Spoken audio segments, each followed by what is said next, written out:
What do you do for a living? How did you get out of the Zoom thing? So I do eyelash extensions for a living on Okay. clients, and so Oh, there's no remote work for that. oh, for sure. But you Yeah, must have been out of work for a while. yeah, it certainly was. Actually, it allowed me to do a bunch of climbing, which was good. It was kind of an unintended benefit, and that is what I kept myself busy doing. But yeah, it's definitely been a slow road back. Okay. Yeah. So that was climbing in preparation, training for Mount Everest. Is that what you're talking about?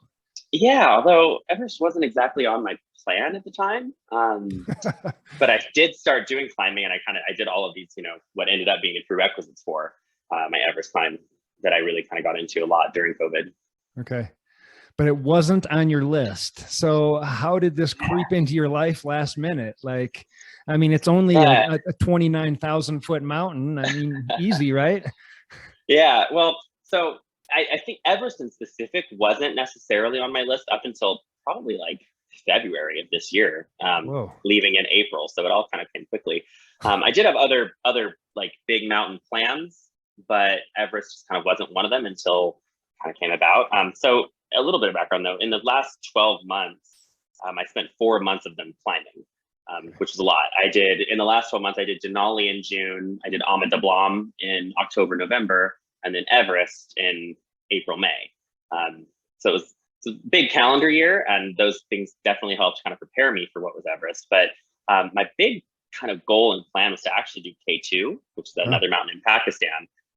But through kind of a bunch of circumstances, there the K2 trip that I was going to go on filled up last minute, and so then I sort of pivoted. I was like, well, I should get the 8,000 meter experience beforehand, anyways. I mean, jumping to K2 would be a huge, huge, huge, you know, jump, anyways. So I kind of pivoted and was like, well, I really want to climb something. I need to get some big climbs in first before I do K2 anyways. And I need to do it sooner rather than later. So it was like in February where I decided like, well, I'm going to do Everest. So I did that. wow. Yeah. Yeah, it's amazing to me how you could just jump into something like that without having this thing planned out for years and years ahead of time. And I come to you via Jason Howell, and I've had him on the show. He's a great guy, and he spoke highly of you. So any friend of Jason's is a friend of mine. But so have you been mountaineering your whole life, or how did you work your way into this? No, so I have not been mountaineering my whole life. To be honest, so I came from Central Oregon, or that's where I was raised, and I didn't. My dad was very outdoorsy. My dad's also a Green Beret, like Jason, who was on your Okay. show. So very capable outdoors, very strong, very man's man, and I was absolutely not that. I was like an effeminate little gay boy growing up in the middle of Oregon that hated doing anything outside. Okay. So I didn't really do much growing up. My dad did make me do a couple things, kind of begrudgingly did it, and as time went on, I realized a lot of the lessons and things that he taught me ended up sticking. Mhm. A lot of things that I took with me as I started to climb. But no, my first real climb, if I want to consider it that, would be Kilimanjaro, and I did that in 2019. Okay. And I kind of fell into that. One of my best girlfriends that I worked out with a bunch. We were sitting at dinner one night with a few of our other friends, and she says, "You guys, I'm going to climb Mount Kilimanjaro," and I'm like, "I want to go with you." Like I've been kind of thinking about this in the back of my mind for a really long time, and now she already had the plans and the trip set up, and I know that she does things really well. So I said, "Can I tag along with you?" She said, "Absolutely." So once again, like that was maybe 2 months before leaving for Kilimanjaro. Now, to give those some background, at that point, I was physically training a lot, like I was fit, but when it really came to my outdoor experience, I had basically none. My first night in the tent on Kilimanjaro, I'm sitting in there and I'm like, oh, this is how the sleeping bag works, figuring out all the zippers and how there's something that goes over my head. I'm literally discovering this as I'm in the tent on Mount Kilimanjaro after my first day climbing. And I knew it would be a crash course, but that was kind of that moment where I was like, wow, yeah, you're really very new to this. And it turned out well. Like she and I flew up that mountain, had a great time. And I had an inkling that it was going to be something that I was going to really like and get into it um, prior to going. So I bought all really good gear. I really, I thought I'd like it, and I was correct, luckily. Um, yeah, so it went crazy from there. Wow. And that was your first mountain. Yeah, yeah, in You, 2019, in like uh, August 2019. Okay. And I mean, I live in Colorado, and the big mountains out here are 14,000 foot peaks. We climb those on the weekends and, go out and have fun with those. But you've never climbed a 14er. This was literally your very first mountain of all time. That Yeah, it just was blows my honestly like, mind. I didn't even really, I live in the middle of Manhattan. I live like, you can see from this view, like I live 2 blocks from Times Square. Oh, wow. So like it's very, No it's mountains. no mountains. And, I think some people from the city probably, they go up to like Vermont and whatnot on occasion, but I don't do any of that. I don't know. I just don't have any group of friends here that does any of that. Right. I've never been super interested in that, but I was super interested in bigger expeditions. Mm-hmm. So, it was not only my first mountain, but like since I was a kid, like my first hiking, like my first really outdoorsy experience at all. Wow. So, yeah, it was definitely a gamble, and it turned out great. But yeah, it was. I didn't actually even tell the company or even my friend so much. My friend kind of knew, but like I didn't tell my friend just how inexperienced I was when I was doing it. Because I figured like most people would just like, absolutely not. You're not doing that. Right. They're going to kick you off the team. Yeah, totally. And yet I did it. Wow. Well, okay. So let's back up a little bit before that. So what was your physical fitness like? I think you said that you were fit, but not into these outdoor expeditions. So like what kind of exercises were you doing before this? And I don't know, did you do sports growing up or anything like that? No sports growing up. As the kind of effeminate gay kid, I was always kind of afraid to. So I wasn't, I mean, I was always thin and relatively good at endurance. That like it kind of came naturally to me, but I didn't do any actual sports growing up. Okay. So then it started to come into, my late 20s. But in the gay culture, especially in New York City, there's a big emphasis placed upon looks, and your, physical fitness helps you attain those looks. Mm-hmm. So I was always very motivated strictly by vanity. It was really just like, let's work out to look as good as we can, because that's what it takes to sort of fit in this little subculture that I'm part of. Sure. So it hit though, when I started sort of developing this curiosity when it came to mountaineering, I thought to myself, I'm like, well, here we are as a whole group, all these gay men working out so hard and putting so much energy into looks, but really not thinking that much about the fitness aspect. Fitness was kind of secondary to the fact of looks. Right. So I thought to myself, I'm like, I'm curious, I'm interested, and I want to see, after working out so hard, like what could this physical fitness that I'm achieving secondarily actually achieve? What could I do with it? And so at the time, prior to doing Kilimanjaro, my girlfriend and I, she and I met doing Barry's Boot Camp. You've ever heard of Barry's Boot Camp? No, I'm familiar with boot camps, but no, what's Barry's Boot Camp? So it's a mix of, there's some cardio and there's a lot of floor. I actually did a lot of the floor work. But it's a workout class, and they're all over now, but like it's a big thing in New York City. But it's like a class you go into. It's like dark, loud music, it's kind of a fun experience. But it definitely works you. And that's all we did. We did it a lot, but we did just Barry's Boot Camp 6 days a week for years prior to Kilimanjaro. Okay. Then after, so I did I did Barry's for like 4.5 years or so. And then January of 2021, I switched to CrossFit. And that was after I'd done some mountains, but so I switched to CrossFit. I'm still doing CrossFit now. That's kind of been what my big training plan has been since then. I did incorporate for Everest, as well as for Amat de Blanc and for Denali. I incorporated a little bit of kind of low intensity, long range cardio, I would suppose you'd call it, but I don't know. Being that you guys do ultra running or ultra marathons, it's probably nothing like what you guys actually train for. But I would typically do around, like prior to Everest, I did like 10 CrossFit sessions per week. There's a few different types, but 10 of them per week, plus some like long range cardio. Okay. So is that running, walking on a treadmill, hiking? What does that look like? Prior to especially Everest, it was usually a loaded pack. I would usually put anywhere from 25 to 40 pounds in a pack. And then I liked to do the stair mill. Oh, so in the gym. Yeah. Because I mean, I don't really, there's outdoor running trails and stuff in the city, but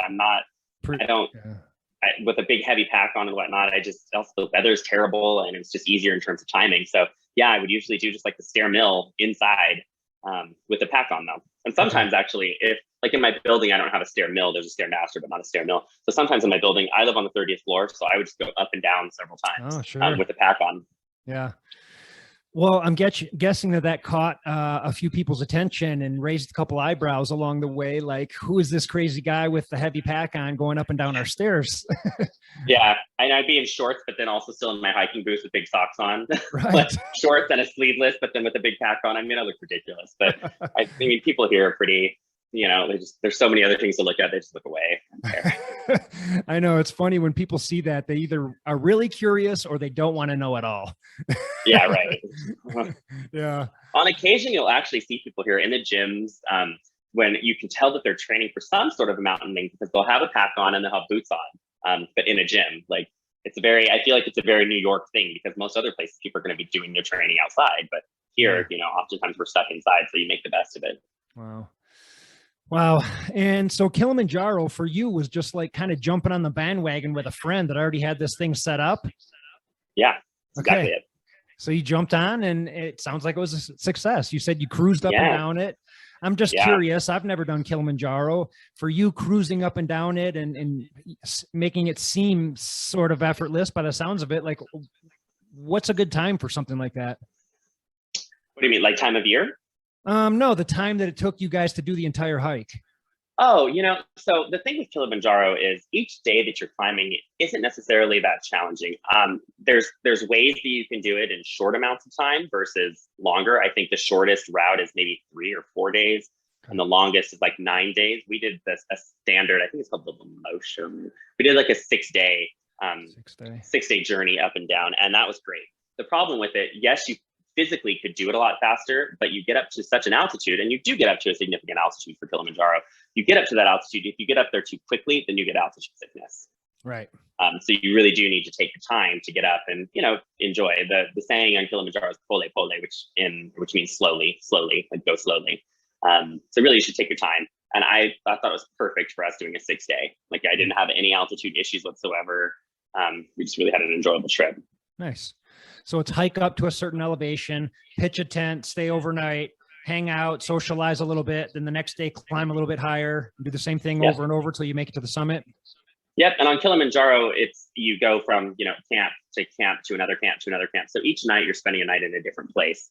And then, it was all very fully serviced. And so, you'd show up and they'd already have our tent set up. They'd run out and grab your pack off of you and give you some tea. It's a very nice, luxurious experience. Yeah. So it was my nice first foray into mountaineering, because everything's so nicely taken care of for you. And that was definitely in contrast to like later what I would be doing with like Denali, Almadablam, and then Everest. It's crazy to think of like the simplicity that is Kilimanjaro, and then how quickly I ended up doing the more complicated and complex and technical climbs too. Yeah, because Kilimanjaro is a little bit more quote unquote easy and attainable, right? Like, it's basically just a hike, like a walk up, like a trail to the top almost, right? No, that's exactly it. And you're in like hiking boots the whole time. You put some layers on, but it's cool because you do get a sense of what it's like to do like a summit vid. You leave in the middle of the night, climb up in the dark. You got to put on your layers. Like you get a little feel for it without actually having to know any sort of technical skills. Yeah, you can do it as an amateur. I think that also the better shape that you're in, the more pleasant of an experience you will have. And that's not to say like you'll see people like we were kind of the first people up there that day, but coming down, there's people up near the summit that didn't really appear to be in that great of shape. Right. And they can make it up. Oftentimes they can make it up. It might be the most miserable, terrible experience of their life, but they can do it. But if you're in great shape, you get up there and it's just the whole experience is very pleasant. And so I always tell people like, an amateur, you don't need to have climbing skills. You don't need to have rope skills. You don't need to even have crampons or know how to use them. All of those things you don't need to know, you don't need to know, but the better shape you're in, the more pleasant it's going to be. Yeah, for sure. And I'm sure your fitness carried you a long ways. It's better than just like not having any fitness at all. It sounds like you did all right out there. No altitude sickness. Yeah, that's pretty big. Yeah, no, it was great. And like the same thing, my girlfriend, she definitely has a little bit more outdoor experience than me, but she had no climbing. And we flew up that mountain. It was great. Nice. And so what are you thinking when you summit Kilimanjaro? Are you thinking we're going to do another peak after this a couple months down the road, or are you just engaged in the moment and staying present, or what's going through your mind? So for me, when I reach the summit of a mountain, I am probably like the least sentimental person you'll ever meet. It's very like once I'm up there, I'm like, okay, great. Now I just need to take my pictures, take whatever videos I want to do, take a look around, appreciate the moment for a second, and then it's down. Like I'm done. Now my objective has been met, and now I also have to get down safely. And in most mountains, not necessarily Kilimanjaro, but in most like the bigger mountains, most of the accidents and fatalities occur on the descent. So I'm thinking the whole time, like I need to, I have to really stay focused, stay on it. And that's challenging. But so no, I will say though, reaching Kilimanjaro and having it be, and I don't, this sounds cocky, but I don't mean it to be this way, but like as easy as it was for me, I'm like, okay, great. This was the beginning. This is just the very beginning for me. Like this is a taste and it turned out well. I liked the way it tasted and I'm ready to go for more. So yeah, immediately when I'm at the summit, I'm like, I can get used to this feeling. And I knew that I would go do more significant mountains after that. What was it that hooked you in? I mean, the whole thing is probably just sort of an addictive experience, but is there a certain one single thing that hooked you in? I can't really stick it to one specific thing. The reason why I like the mountaineering experience overall, though, is because it's like all of this preparation, all of this planning, all of these choices that you make, both in terms of the prep for months and even years prior to the climb, as well as all of the choices and things that you make on the climb itself. They all precipitate to this one event of just getting to, a summit. For some reason, I like that. I like thinking about how every single decision that I'm making can affect my success or not. That just suits well with my personality. I like the preparation. And really, I think the most successful mountaineers are very prepared. You really think, you think about everything and how it can affect your climb. So how much preparation does something like your first peak, Kilimanjaro, take? Like, are you at home watching the YouTube videos and studying and looking at other people's routes and reading blogs, or what was your experience? So yeah, for me, for Kilimanjaro being not only my first climb, but also like my first outdoor experience, the research that I put into that was incredible because I mean, this sounds so, I feel like I can confidently say this now because now I've proved myself as an actual mountaineer. Sure. But at the time, I'm reading through and there's suggested things that you should bring in terms of like clothing, for example. And I'm trying to learn what they mean by when they say a base layer, a mid layer, or fleece, a hard shell, a soft shell. I'm like, I had no idea what any of this stuff was, let alone how it works, and then let alone what I needed to get. So I spent so much time even just researching like the gear. But then once I've kind of figured out, once I've got my kit done, which took an eternity, or just a massive amount of time, then I went really, really deep into like researching all the routes. I didn't really want to be surprised by any of it because I already knew that I was going to be full of surprises having no experience. So I went deep into every video that I could find on YouTube, every person's account. And on Kilimanjaro, there's thousands of people's accounts out there. So I just kept reading and get as much as information as I could. So even, as we're climbing, like I was able to tell Sophie, the friend that I was with, I was like, oh, we're going to see this next. We're going to see that next. So, in turn, I didn't end up feeling surprised by that much of anything because I did a lot of prep. And the same thing now has definitely happened for every single mountain that I've done. As soon as I sort of get that on my radar, I start trying to scoop up as much information as I can, whether it be Reddit, YouTube, and just so I'm surprised as little as possible, so that I kind of know what's going up, know what to expect. And yeah, I enjoy that process. That's part of the process that I consider of the preparation. I like that part. Yeah. And that's a huge part of it. It takes a lot of time and a lot of preparation. And it's probably a good thing that you enjoy that. Otherwise, things might not have turned out so lucky for you. Yeah, okay. So totally. You got a taste in your mouth of, summiting one of these big peaks. What was next? You come back home from Africa. What's next? Are you thinking about the next project? Do you give it a couple months and let it roll around in your head? What does it look like?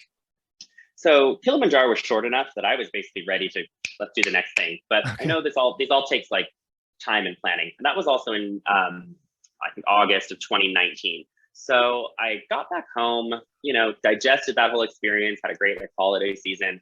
And then shortly thereafter, COVID started. I had a little bit of other travel just kind of in between, but then, really COVID kind of started happening in March of 2020. And so that kind of screwed with my plans, but I wasn't sure exactly, what I could do. So after sort of reeling for a little while, then I thought to myself, I'm like, okay, well, I want to keep climbing. COVID's happening, so I had nothing but time to really start to research, what I needed to do in order to do bigger, fuller climbs, and then maybe go do those things. So the first thing I set out to do was like, okay, well, I need to actually learn how to do mountaineering now.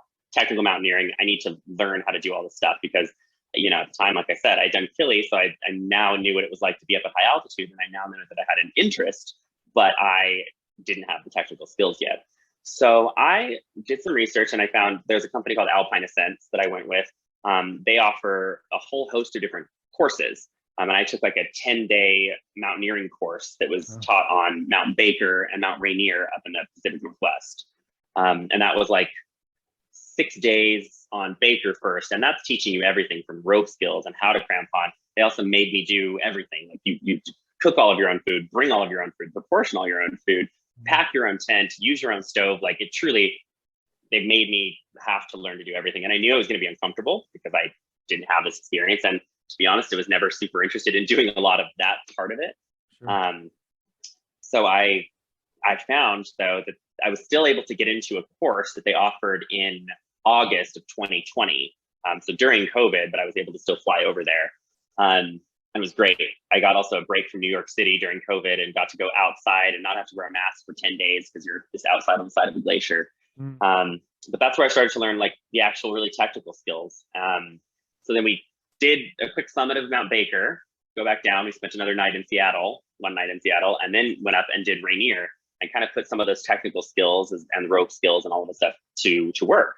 And it was fun. Like I got to climb Rainier, and Rainier is this great training ground because you get like little bits and little snippets of all of the things that you'll experience in other big glaciated peaks. Sure. But in much, it's you do it in a few days as opposed to a huge long expedition. So once again, it was kind of a way that I feel like, well, do I like this? Because now it's not just a walk up. Now I'm actually having to do mountaineering. I have to actually use these things. And I still did. I really liked it. So that was August of 2020. And then they usually have like a course called a Denali prep course, which is specific for Denali. But I did really well on that course. And the instructors told me I didn't really have an interest at the time, but the instructors told me, they said, hey, we think you'd be great on Denali. You should, if you're interested in it, you can do it. We'll give you the approval. So you get like a little report card at the end of the course. And they gave me great marks and they said, we think you'll be great at Denali if you're interested in it. So I'm like, all right. So maybe I'll do Denali. So that was August 2020. I got Denali on the books very shortly thereafter when they told me I could do it. But once again, I hadn't thought of Denali before this. So I did Denali then in May, June of 2021. Yep. Yes, is that correct? Yeah, of 2021. And that was a huge step up in terms of skill and requirements and length and everything. That was a big jump going from, a training course and doing Baker and Rainier to Denali all at once. That was a huge jump. Right. And honestly, I did great on that climb. I had a great team. I did that with Alpine Ascents as well. But that's a very unique climb in the sense that it's not serviced like Himalayan climbs are, meaning you do everything on Denali too. You pack up your tent, you basically cook for yourself. There's some help a little bit from your guides, but you don't have porters, you don't have Sherpas. You're a mountain man or mountain woman for those 3 weeks that you're climbing. And Denali is such a cool experience. I'm really glad I did it because it did make me practice and learn those skills. Unlike a lot of people, if they only ever do Himalayan climbs, they don't really know what it's like to have to carry your tent and set it up in the wind or make a tent platform. There's a lot of skills that I think doing Denali helped kind of solidify for me. And then after I got back from Denali in June, I had my bucket list, my sights set on K2 for this summer. But the person I'd always wanted to climb K2 with was Garrett Madison. So I contacted him and he says, well, obviously you can't do K2 right now, just having done Denali. Like, you need to get some technical experience and, I'd also like to meet you. So he's like, can you climb Ama de Blam with me? That was like 3 weeks before leaving for Ama de Blam. He's like, can you come climb Ama de Blam with me? And I'm like, well, sure, I'll make it happen. So that was in October of 2021. I literally talked with him and then was on a flight 3 weeks later to Nepal, and I did Ama de Blam. And that was that's a lot more technical of an expedition, a lot more technical climbing. yeah, but I also got to feel what it was like to be in the Himalayas, to do the trek in, did this really technical climb, came back from it. And then after that's when the K2 expedition sort of fell through because I didn't register fast enough and that trip filled up. So that's when I pivoted to Everest, and that's where we are now. It sounds like you didn't have any plans on doing any of these mountains. It sounds like you just kind of fell into them all, or these opportunities just sort of appeared for you. Yeah. Do you ever spend much time thinking about that? Like how and why, and what does this all mean? And where is this all going? And am I supposed to do something like write a book, or I don't know. Do you ever think about that? No, to be honest, I haven't. I was very purpose driven when it came to Kilimanjaro and then the course that I did afterwards. Like that was very much like, hey, well, I know I need to do a course in order to open up the door for me to be, a decent team member and a good mountaineer after that. But yeah, after that, after And the Denali course, opened up for you. It just kind of appeared. Yeah. yeah. And then once I did Denali and I realized like, oh, that's a tough, Denali is like a legitimate tough climb. Then I was like, well, I could do some other stuff. And then Ama de Blanc, which many people say is harder than Everest. I could go on about that for forever, but I think at that point, I just felt a little bit more confident in my skills as a mountaineer. So I was like, okay, well, I can do within reason more so whatever I want. So yeah, and those other things just kind of fell into place. Yeah, it's weird how that happens.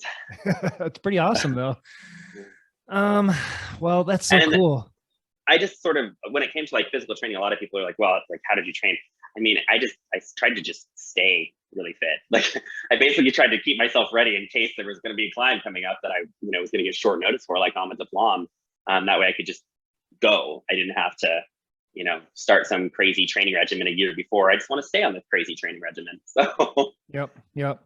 So you're working out all the time. You're pretty fit year round. It wasn't really an issue for you. Yeah, no, fitness, knock on wood, fitness has always been okay for me on all of the climbs that I've done. There's many on both Denali as well as Ama de Blanc. I think that my fitness kind of came in and took up the shortcomings from my lack of experience. I was able to be really fit, and that would make up for some of my lack of certain skills or lack of experience in certain ways.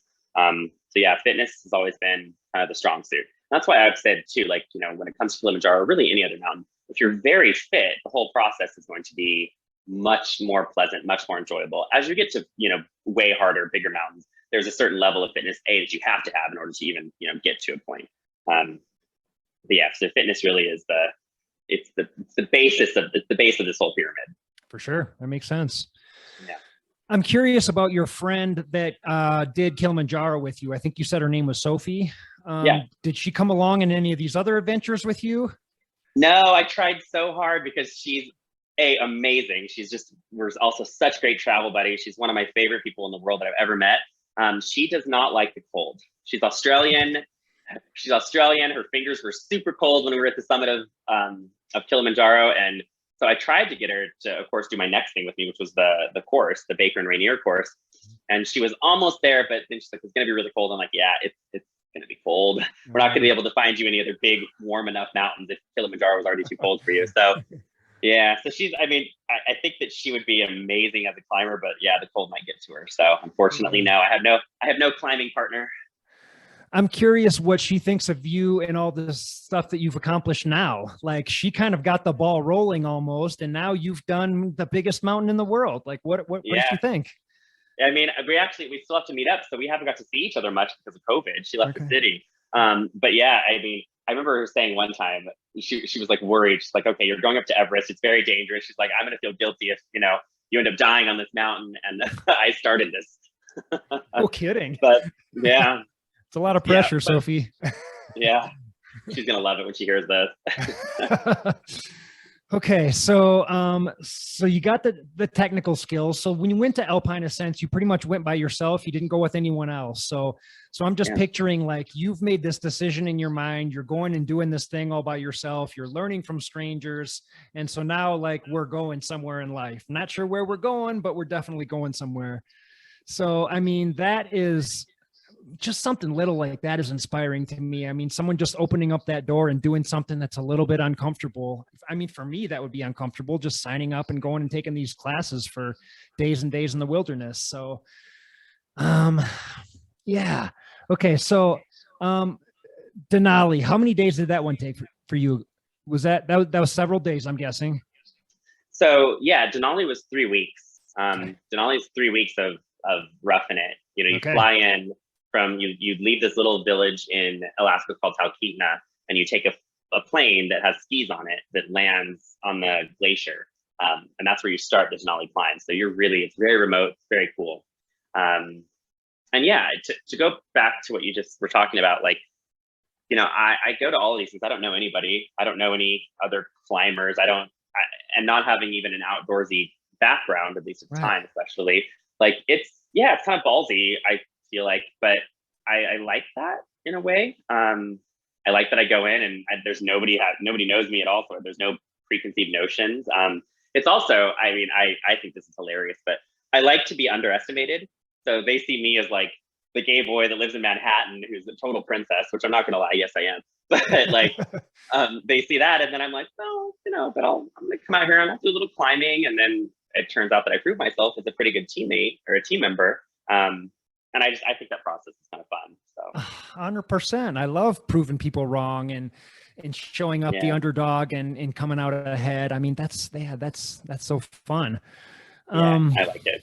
yeah, So yeah, man. Denali was a 3 week climb. It was about 3 weeks. I think we ended up shaving a couple of days off. And it's a very unique experience. I recommend everybody, you know, that is interested in climbing. I feel like it should be a prerequisite to doing even bigger climbs too, because like I said, you have to learn all of these actual skills. You have to carry a tent, you have to make a tent platform, you have to set it up. And that's after you do the actual climb. You have to pull a sled behind you, you carry a massive amount of gear. You have to really be brutal when it comes to packing because you can't bring extra stuff on Denali because every single ounce you're responsible for it. You have to carry it. You can't leave it in any other place. Like you really learn how to be, in a sense, self-sufficient, and do a lot of the work that gets otherwise done for you when you're doing other more service climbs, such as Kilimanjaro or such as any real Himalayan climb. You know, you're very independent on Denali. Mm-hmm. Where does that rank up in terms of difficult climbs that you've done? I mean, is it the second easiest, or what was that one like? Well, it's so hard. So many of these climbs, like I think of kind of the major ones that I've done. I consider that to be like Denali, Alma de Blanc, Everest, and Kilimanjaro, I suppose I'd put in there. But they all offer something so different, and that's Sure. why I actually think that I ended up being a pretty well-rounded or well-prepared mountaineer, just kind of by coincidence, as you know, I've kind of fallen into these climbs. So Denali, I think the challenge with Denali is that it's extremely remote and you do have to do everything yourself. The climbing days on Denali are, you know, fairly long, but it's not super intense climbing. There's slogs every day. And on Denali, you will often you're pulling a sled, plus you have your heavy pack. So you go up, and one day, let's say you're leaving from Camp 2, you go up and you go halfway or 3/4 of the way between Camp 2 and Camp 3. You cache your goods, meaning you pull your stuff up to that point. You dig a giant hole, and then everybody buries stuff in it.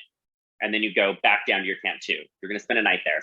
Then the next day, you're going to pack up all of your stuff from Camp 2 and go all the way up to Camp 3, past your cache.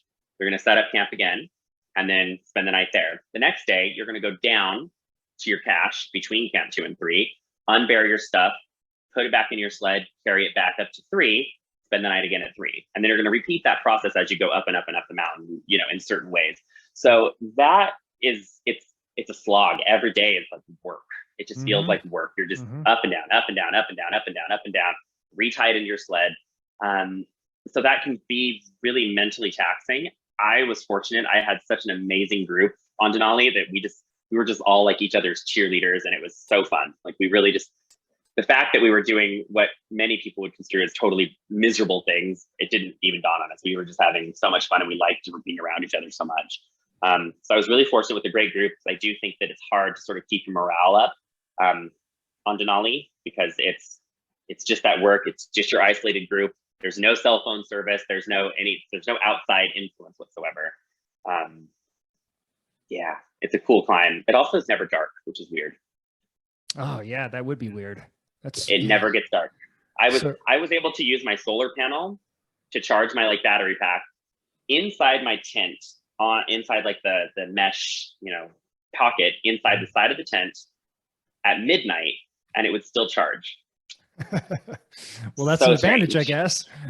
Yeah, yeah, it was great. It also meant that, you're never racing the sun on Denali. So like our group went at it pretty chill. Like we would Ah, we would sort of wake up when we wanted to wake up. We'd have our breakfast and then take our time to pack up our stuff and then get from point A to point B, wherever that was in the mountain, kind of at whatever pace we wanted to. And then we would chill. Like we weren't really, rushed to try to beat the sunlight or try to make sunlight. Um, so I liked that aspect of Denali. I thought it was great, but it's distorting, and it's weird. Sometimes you got to get used to sleeping light. It's strange, but I did like it. yeah. Looking back on that experience, are there any moments that like stick out in your mind, like moments that scared you, or maybe moments where you bonded with people, or just, I don't know, anything? Um, so you get to 14,000 camp on Denali, and up to that point, you've been on varying degrees of snow slopes, and you've been carrying pulling a sled throughout that whole time. You get to 14,000 camp, and you look up at the head wall, and that's the only place on Denali where there's even slightly technical climbing, really. And there's fixed lines, and you actually are going to use an ascender to jumar up the fixed lines. So you're looking at that from 14,000 camp, and I'd seen, obviously, on all the research, I've seen lots of pictures, but something about when you take pictures of mountains, it flattens them out. Nothing looks as big or as steep as it does when you're in person. Totally. So when I'm sitting there at 14,000 camp and you're looking up at this head wall and you see the Bergschrund, which is the big crevasse break at the bottom of the head wall, it, it all just looks so big and extreme that it's really scary. And at that point, you're several days in time, you've already done a bunch of work, and you realize, like, oh, I've got a lot more of the work still to go. Like, you kind of almost think like, oh, I've done a bunch of the work, and then you realize, oh no, you haven't. And now we have this serious stuff coming. So it's a little bit daunting. So the first climb that we did from 14,000, we went just basically up this head wall, up the fixed lines, and then just a little bit further, and then back down all in the same day. So I was really nervous, though. I was like, because this is my first foray into any sort of real technical climbing, at least to any volume. And it looks scary. There's actually a lot of people that dropped the climb from Denali at 14,000 because of this sort of intimidating, so as soon as I started doing it, though, I almost got this euphoric, like, because I liked it. It was good. It went really well. And it was fun. And I actually liked it better than I had all the previous climbing that we had done. So it was this huge sense of relief, but also like joy and ecstatic, because at the top of these fixed lines, I'm like, yeah, like this is awesome. And so having something be so awesome that you were otherwise afraid of is a really cool experience. And that's definitely happened now in many ways for me in mountaineering. Even from the very beginning, like just these things, like here's me, an indoor boy who lives in Manhattan, who's now going out and putting myself through these really uncomfortable situations, but they're only uncomfortable until I do them. And then I realized, like, oh, not only was this doable, but it was cool and fun. And I conquered something that I was afraid of. And that has happened to me over and over and over with mountaineering. And I guess I sort of just keep upping the stakes.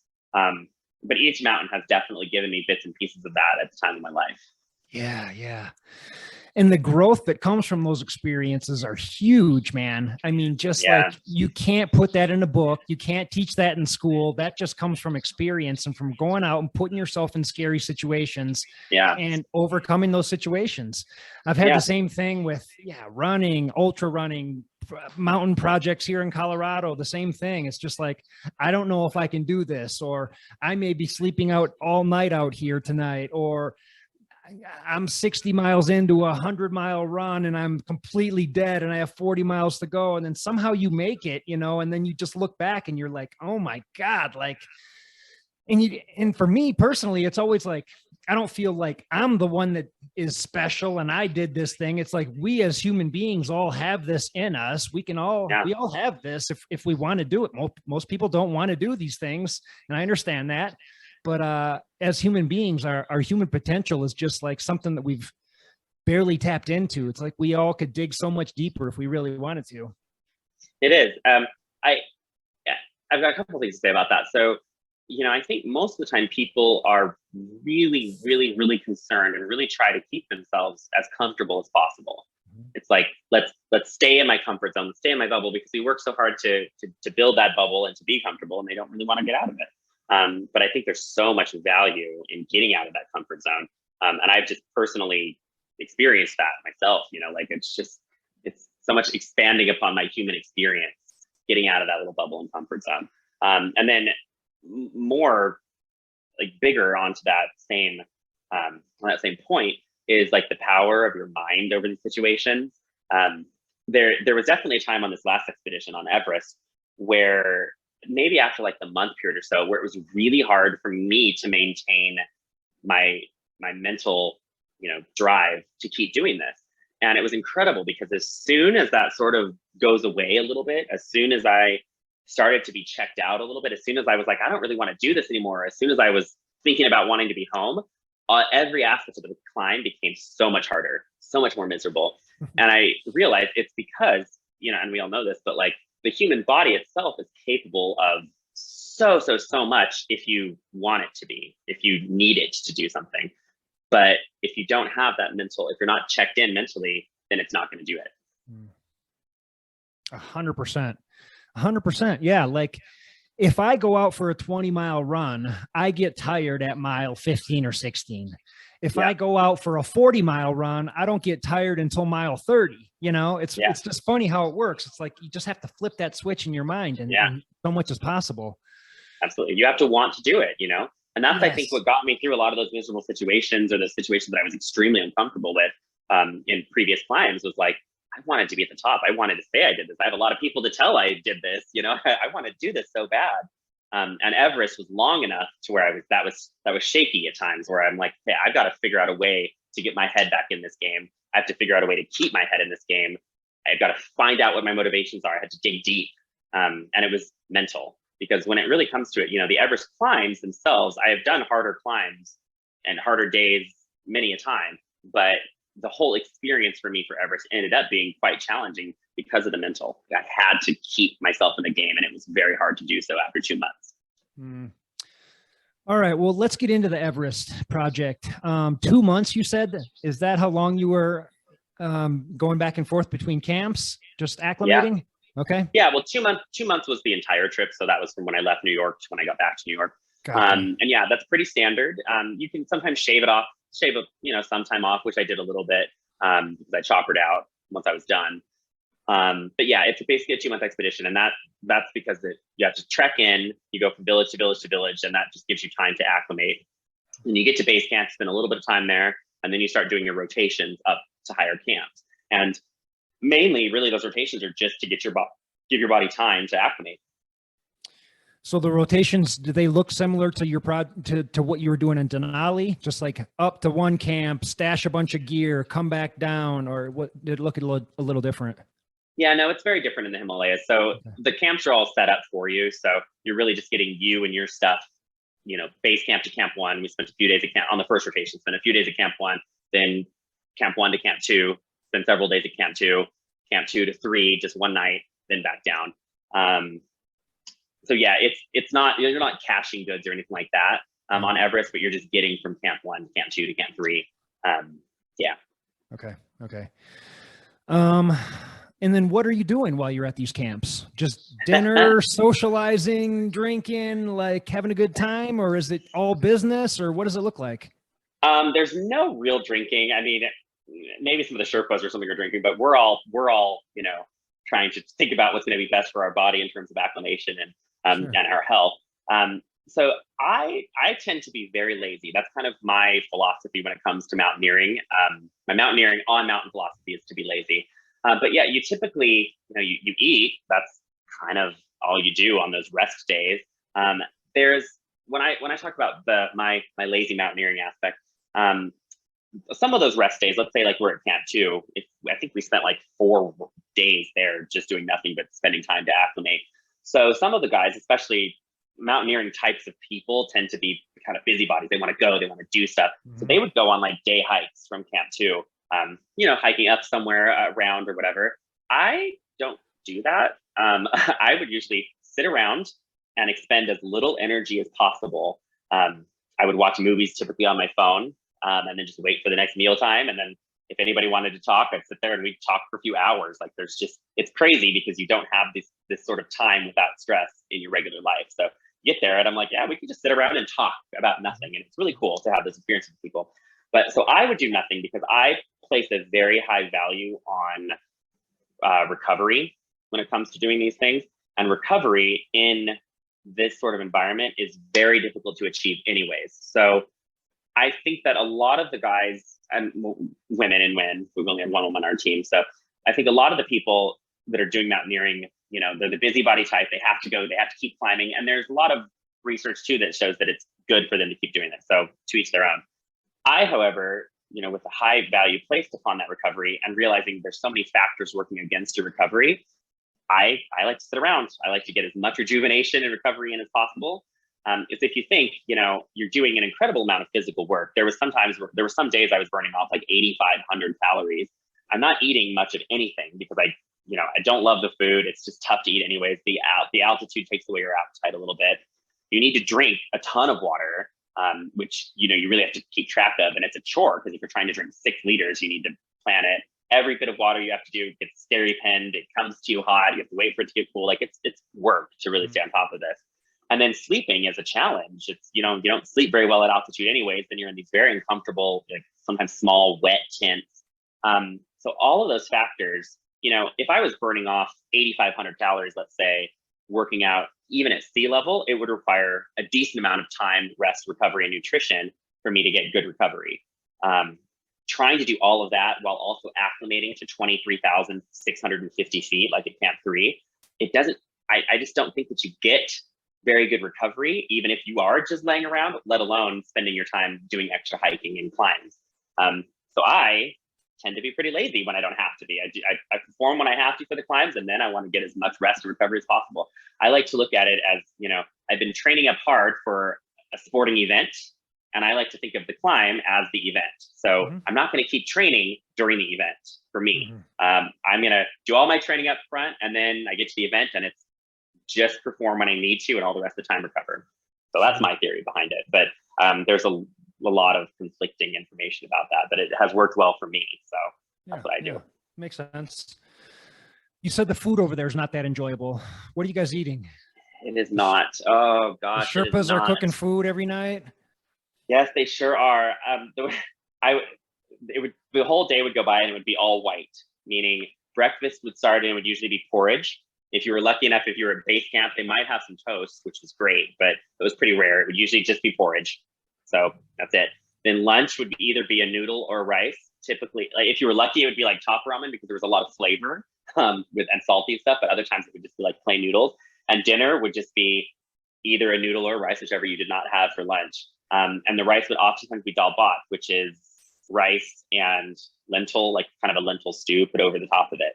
So it was all white. Like you'd look at it, it's all white food. And I'm like, oh gosh.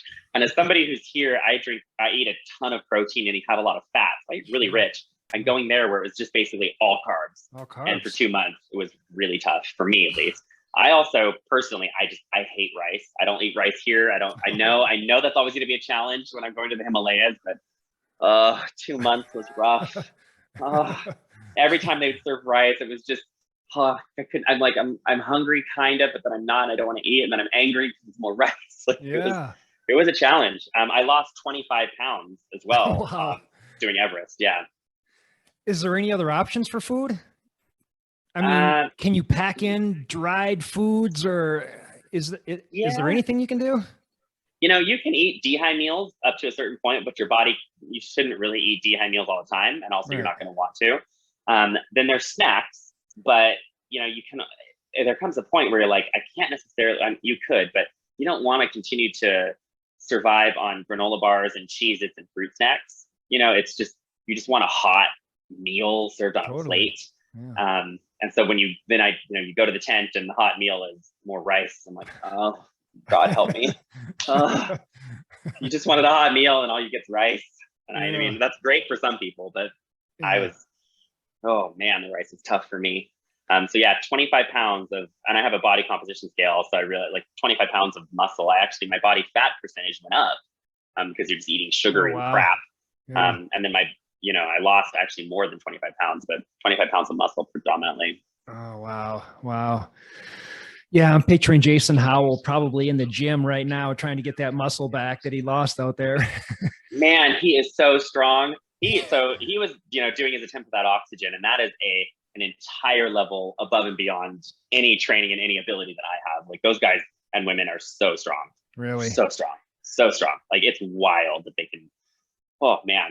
Like he did an extra rotation. When I went down to Namche in between our rotations, which is another village lower, I went down there, most of our team did, just to like rest and recover. He's up doing another rotation all the way to Camp 4 without oxygen. Like just those people are on a whole nother level. Wow. Yeah. Yeah, I have a hard time understanding it because I've never been to the Himalayas and I've never been above 14,000 feet. And when he told me he was trying to do this without supplemental oxygen, it's like, okay, that's like an alpha male thing to do. I get it. But I think there's so much more to it that I just don't really understand. I mean, it sounds really intense. It is. The human body, a lot of times when we think of these physical feats, we think of like, well, if most people, if they were to put themselves through the adequate training, could achieve that. But I do think that when it comes to doing like Everest without oxygen, that's not everybody's physiology is capable of it, period, regardless of the training. So there's that first off. And then just the level of discipline and training that it requires to do it is just insanity. Even, they have to really time each breath, making sure that they, don't get their heart rate up too high, but that's so hard at that high of an altitude. And we were doing the work, like just every little detail has to be perfect. They have to have perfect weather. And it's also, this is the part that scares the daylights out of me. Like it's so dangerous. If you look at the statistics of people, like how many people have died and how many of them were attempting with oxygen versus how many attempt without oxygen in total, like it's terrible statistics. And then there's all we look at in general is death statistics, but they don't really keep track of like how many people have lost fingers and toes because they were trying to do it without oxygen. You're much more likely to suffer all these other injuries without oxygen too. To give an idea though, just how like crazy it is too. Whenever I would take my oxygen mask off, like when I'm sitting on the summit taking pictures and videos, take my oxygen mask off. I'm not even working. I'm sitting at this point, and almost like within 5-10 seconds, I start to feel lightheaded. And that's just 5 or 10 seconds up there and sitting down. Versus then you have guys like Jason coming up here, like still on their feet, still walking without an oxygen mask. It's wild. Like those people are strong. Wow. They're like inhuman. Yeah. Well, thanks for sharing that. That sort of gives me a little bit of a better picture and better idea of what it's like. But yeah, it sounds insane. I want to ask about a couple of the taboo, like sort of uncomfortable things about Everest, and you tell me what your thoughts are, or I don't even know how to approach this, but it sounds like when people are up there, there's a lot of people up there. I've seen lines of people trying to get up to the summit where it's just, 20, 30, 40 people all lined up trying to get up there. I mean, what was your experience like? I mean, people are traveling from all over the world, paying lots of money to come and do this thing so they can say that they did it. And it's almost like an ego thing, What was your experience? Did it seem too crowded out there, or what was it like? So, where the crowds really matter the most on Everest is on your summit bid, on summit day. And very fortunate, and much credit to the company that I went with. We waited until a little bit later. So my summit bid, and Jason's as well, was on the 21st. Summit bids on this last season started on the 13th. I have a really good friend who was up there, and she was with a different company. She went up on the first summit window on the 13th. She said it was a terrible experience. She said she estimated around 200 people trying to summit that day alone on that summit window. Now, compare and contrast that with our summit window.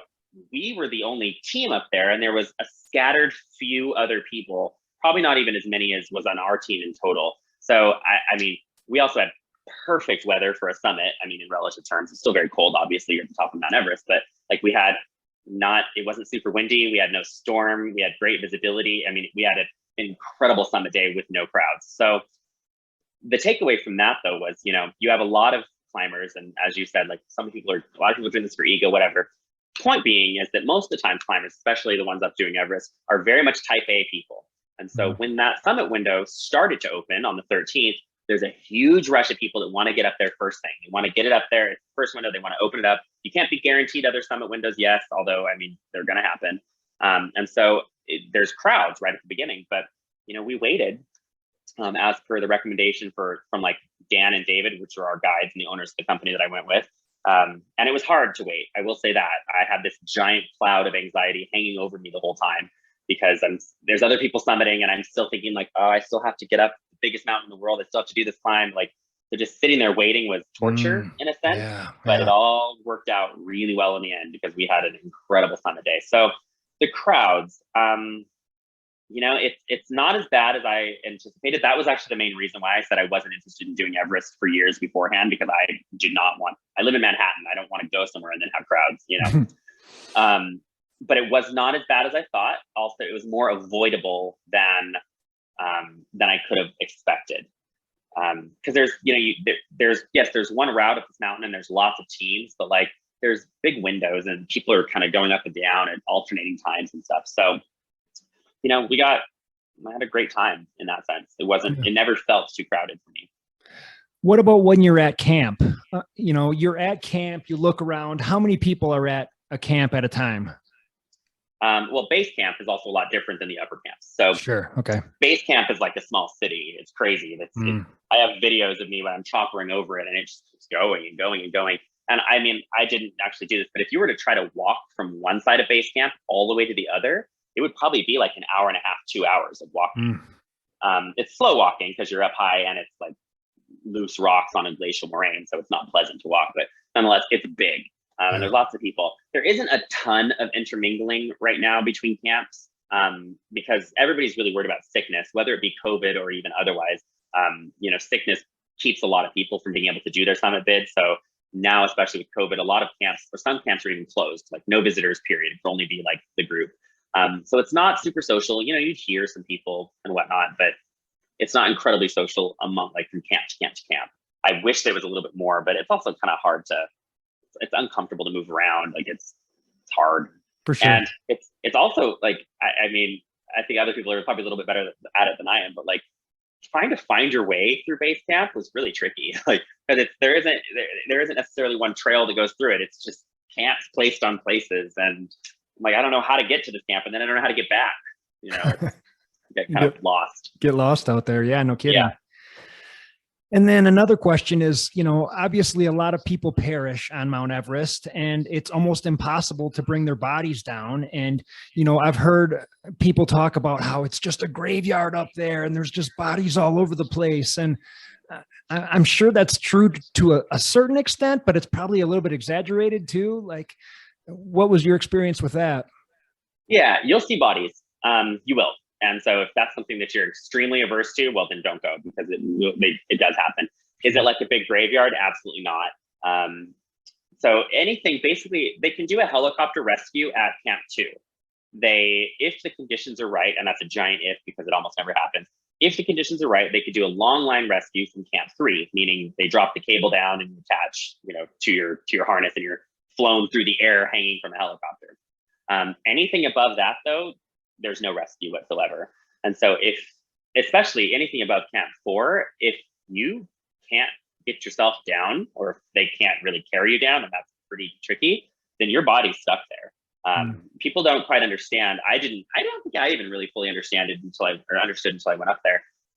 It's impossible. So there's no chopper rescue to lift anything out, but then like some of the intact bodies that you'll see are like right on the summit ridge. So, you know, within 30 minutes of the actual summit, you can see the summit right there. And there's a dead body right here in full, it's fully intact. But there's no way, like, you know, they can't, with the terrain that you have to go through, as well as all of the stuff that you need to carry for your own survival to even get up to that point and to get back down, there's no way that they could hook up, let's say, a stretcher and bring a body in between any number of people. Like there's little bits of like technical stuff and rock slabs that you're on that you have to then hit ropes. Like it would just not be possible to carry it. And I mean, I made this kind of morbid joke to a friend of mine, but I was like, you know, the only way they could do it is if they like, you know, put the body in pieces and put it in packs, because there's no way they could carry like an intact body from the places where they're at that high.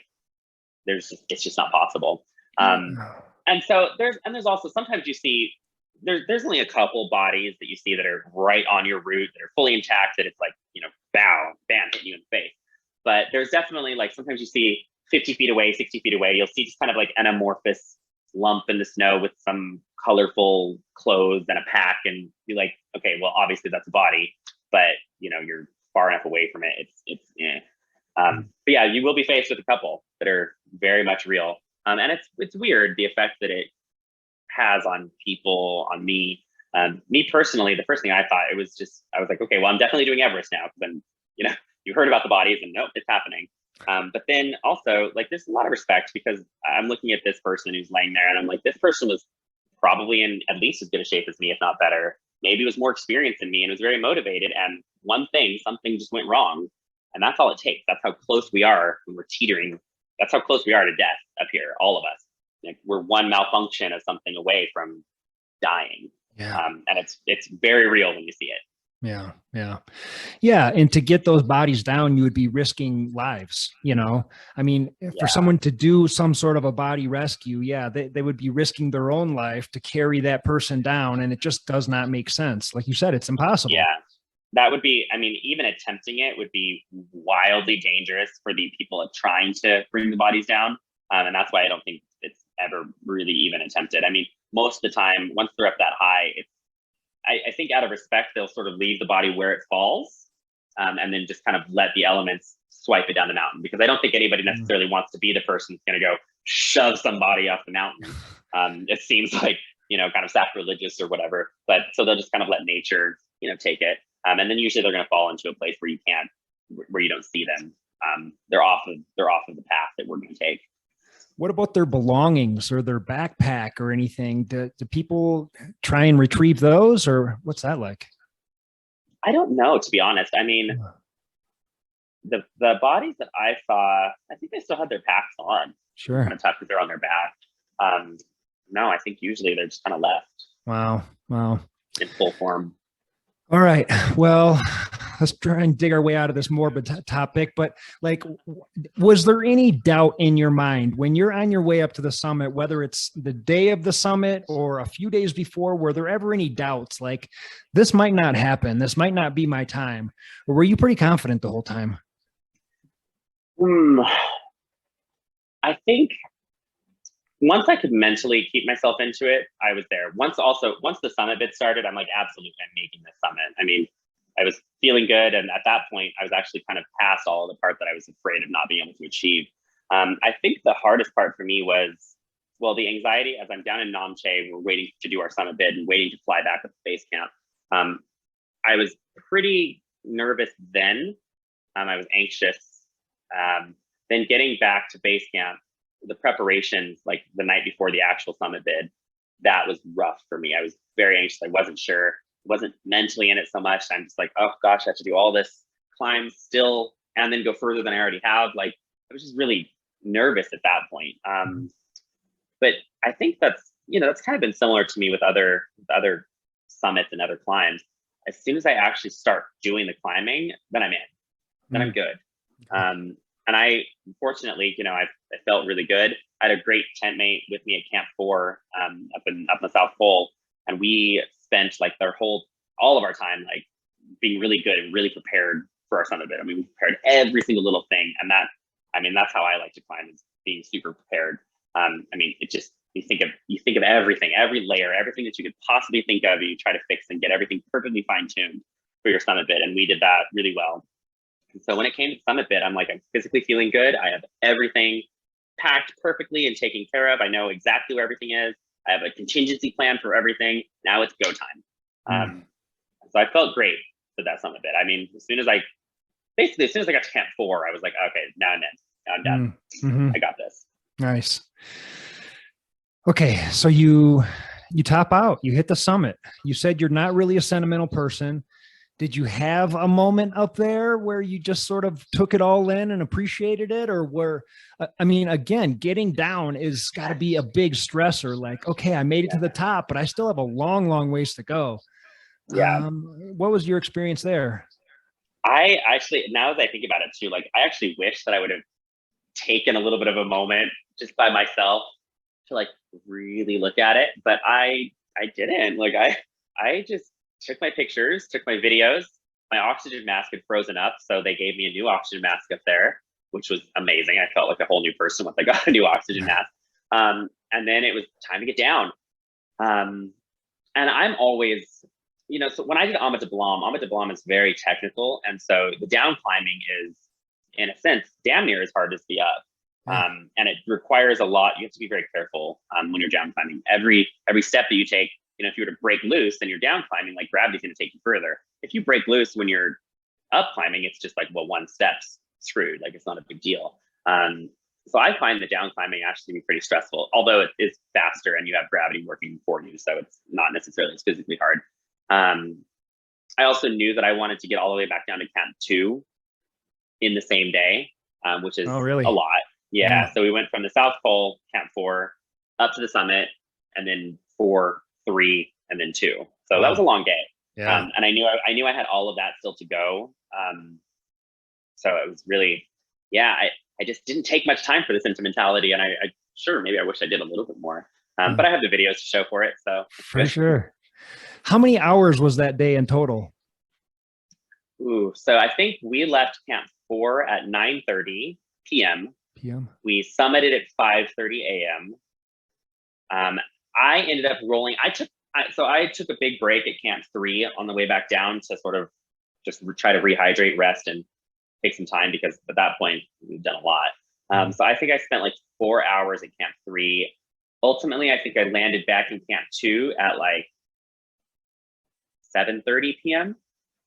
Okay. It was right. The sun had just gone down, so it was like 7:30 p.m. So 22 hours or so. If I include, that's including all the rest that I took though. Is there a big celebratory feel among the people who summited? Like, are you high-fiving each other on the way down? Like, we did it? Or is it all business, or what's it like? There's a little bit of euphoria. You're very happy.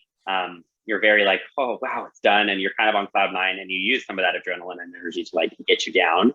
But at that point too, like once you even roll into Camp 2, like you're exhausted and, knackered to the point you're like, you don't speak all that much. You're just like, oh, I'm gonna fall down into the tent and relax. When I got to the tent that night, I took off my like outer boots, left the crampons on them, and just left them outside of my tent. I unrolled my sleeping mat and pad, blew it up, unrolled my sleeping bag, and just fully clothed, everything, just like crawled into the sleeping bag and just fell asleep on my side. Like, you're giving it the bare minimum at this point. So I didn't really get much time, like back with the group right after the climb. Like we're all kind of scattered. Some people stayed at 4, some people stayed at 3, and then we're at 2. And then the next morning, some people took off. So it's like, we're all a little bit scattered. So, whenever you saw anybody, it was like, yeah, we did it, but you're so knackered and still focused on like, okay, well now it's over. Now it's time to get out. At least I was. I was very much, once I checked it off, once I did my summit, I was ready to be done, ready to be out. I wanted to be out of Nepal. I wanted to be back home. I wanted level floors. I wanted a faucet to turn on. I wanted a toilet to sit on, and I wanted food to eat, food that was not white. Yes. I wanted vegetables so bad.